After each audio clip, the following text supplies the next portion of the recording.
imagine avec le triporteur en train de chanter ça. Parce qu'il faut y aller là. J'ai un petit transistor dans mon triporteur. Bon, parce que vous avez grimpé. Bah oui, vous savez, c'est cette série qu'on a commencé il y a quelques jours. Le triporteur essaye d'atteindre les sommets. Alors on était dans les Alpes, on était dans les Pyrénées. Là, cette fois-ci, regardez où on va. On va dans le Cantal, on va en Auvergne, on va à La Vigerie. Alors, il faut vous imaginer le Cantal. Le Cantal est composé d'un immense volcan, un stratovolcan. C'est-à-dire, c'est le plomb du Cantal qui est à 1855 mètres. Et en fait, si vous voulez, vous avez ce sommet qui est au milieu du département et les vallées composent le département. Et puis alors forcément, il y a des petits sommets comme le Puy-Marie qui est une star là-bas. Tout le monde veut gravir le Puy-Marie qui est un tout petit peu plus bas. Et nous sommes allés là-bas justement du côté du Pas de Pérol. Le Pas de Pérol, c'est le col qui va faire passer justement juste à côté du Puy-Marie qui va vous faire arriver dans la vallée de Salers. Là, c'est assez merveilleux. Et juste avant, il y a une auberge. Il y a Valérie et Bruno qui vous restaurent. Alors là-bas, quand on parle de cuisine, dans le Cantal, on aurait pu vous parler de l'aligot saucisse même, par exemple, qui est assez merveilleux. Matin, là, à ce temps-là, c'est pas mal aussi. Tout en légèreté. Voilà, tout en légèreté. Ou une truffade, par exemple, des petites pommes de terre sautées avec un petit peu de tomme fraîche de Cantal ou de Salers. Eh bien non, on va vous parler de punti. Alors là, le punti, quesaco, oui. La réponse en image.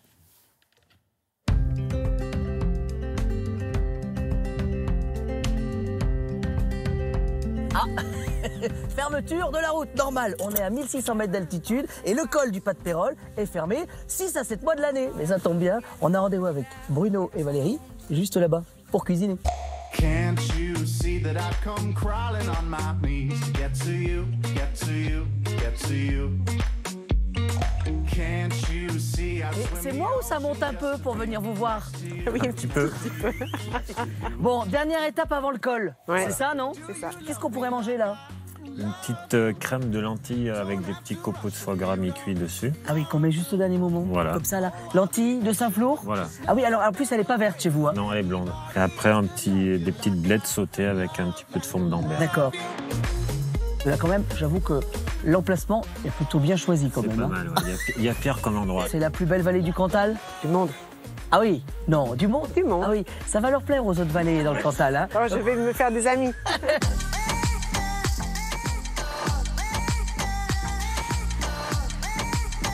Bon, alors, si j'ai bien compris, le plus gros, le plus grand. Le plus gros. Le plus beau, le Puy-Marie. Le Puy-Marie, ouais. Et alors là, en tout petit, on voit des cascades. Cascades de glace, ouais. Et il paraît que vous les montez, ces cascades. Pas toutes, c'est les plus faciles, ouais. Bruno, le punti.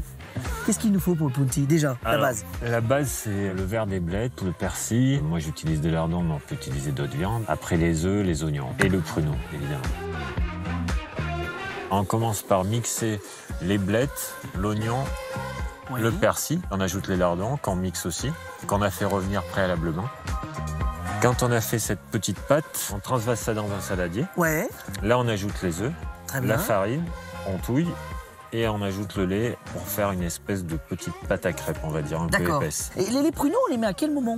Alors, on les met juste avant la cuisson. Après, si tu veux qu'ils descendent pas trop, tu peux les fariner légèrement. Ah oui. Comme ça, la farine fait qu'ils descendent. Ils auront plus d'adhérence et ils vont mettre plus de temps à descendre. Moi, après, je le tranche. Et puis, je le poêle un petit peu avec du beurre. Ça donne un petit côté caramélisé qui n'est pas désagréable. D'accord.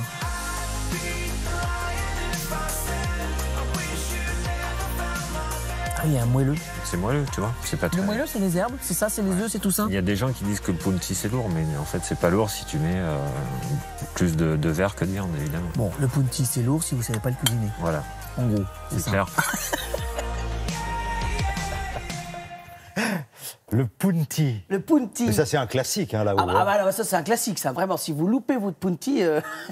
non, en plus, ce que j'aime dans ce plat-là, c'est que c'est un plat extrêmement simple, c'est-à-dire farine, œuf, quelques feuilles de blettes, et puis ça y est, c'est tout. Faut pas oublier les petits pruneaux, parce que c'est la tradition qu'il y ait des petits pruneaux à l'intérieur. Ça rajoute une petite douceur sucrée. Et puis, il y a surtout, moi, ce que j'aime beaucoup aussi là-bas, c'est qu'il a une spécialité, c'est qu'il travaille, Bruno, la lentille blonde de Saint-Flour. Et alors, on connaît souvent la lentille verte du Puy Puy-en-Velay, qui est aussi en Auvergne. Mais là, on est sur la lentille blonde. C'est à Saint-Flour, c'est dans le Cantal. On n'en Et elle parle est- pas assez. Bah, on n'en parle pas assez. La blonde En de plus, Saint-Flour, la on n'en blonde parle de pas assez. Saint-Flour, on n'en parle pas assez. Voilà, bref, j'aurais pu vous parler de plein d'autres spécialités parce qu'il y en a plein dans le Cantal. Si vous passez par là-bas, juste avant le col du Pas de Pérol, un col mythique pour les En cyclistes. hiver, pour les randonneurs. Alors, en hiver, c'est en raquette ou en ski de fond. C'est assez magique. On appelle ça l'espace nordique du Cantal, voilà. Et c'est assez intéressant parce qu'on ne s'en rend pas compte. Mais là-bas, malgré cette altitude, on est autour de 1600, 1800 mètres. Les climatologues disent que ça vaut 1000 mètres dans les Alpes. Donc les précipitations, la neige y est. Et on peut même faire de l'escalade sur cascade. Ah bah, vous dites ça, c'est que dans le Grand Nord, ça. Bah non, c'est aussi dans le Cantal. Et l'été, c'est pour les cyclotouristes. Et l'été, c'est pour les cyclotouristes avec le col du Pas de Pérol. Voilà. Bon, merci beaucoup. Voilà, on a visité rapidement Voilà, et on s'est régalé. Je retourne, avec... je suis en double fil, en fait, devant France Télévisions. D'accord.